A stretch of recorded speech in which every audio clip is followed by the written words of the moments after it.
Yes mga mare ko, banana serye ulit tayo.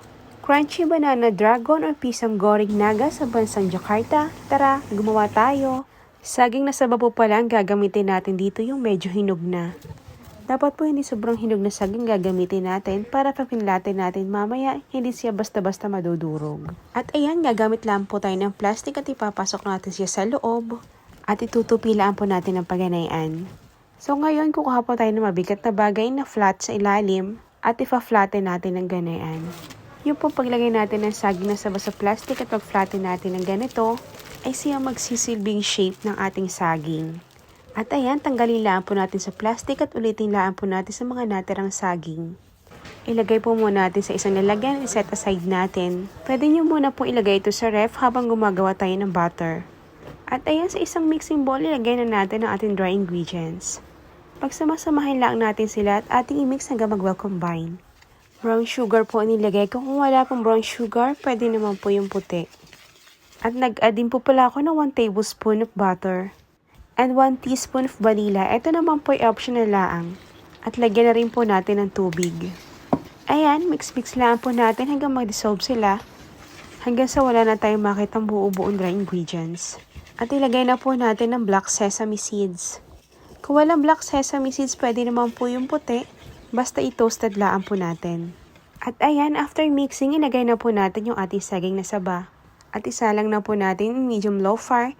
Make sure lang po na mainit ang ating mantika bago natin isalang ang ating saging. Ayan, iprito lang po natin hanggang medyo maging mistisa siya. Huwag po muna natin masyadong lutuin dahil ipiprito pa natin to ng pangalawa para mas kumapal ang coated ng ating saging. Hayaan muna natin maging mistisa siya. At ayan, ahunin muna natin sila at ilagay muna natin sa strainer para matanggal yung excess oil. Ayan, isinalang ko lang po yung natira. At haluin natin yung mixture bago natin ilagay yung ating saging. At ayan, i-coat na po natin yung ating saging para mas kumapal siya at maging crunchy. Again, medium low fire lang po para hindi masunog ang ating banana crunch. And this time, lutuin na po natin siya hanggang mag-golden brown. Ayan mga mare ko, habang inaahon ko, natatakam na ako, gusto ko nang kainin. Napakalutong niya, promise. At ayan, lalagyan din po natin siya ng chocolate sauce. Gamit ang gunting putasan lang po natin. Para malagyan natin siya ng chocolate sauce sa loob. Make sure na malinis po ang ating gunting. At ayan, ulitin lang po natin sa iba. Nag-testing din po pala ako ng maliit na kutsilyo, mas okay din pala gamitin. At ayan, gamit po ang piping bag, lagyan na natin ng chocolate sauce ang ating banana crunch.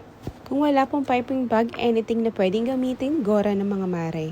At ayan, okay na po ating crunchy banana dragon. Mag-taste test na po tayo. Napakasarap mga mare, kaya itry nyo na rin. Yung chocolate sauce po, meron tayong recipe, posted na po. Kung nagustuhan nyo po aking video, pa-like, follow, and share na rin po.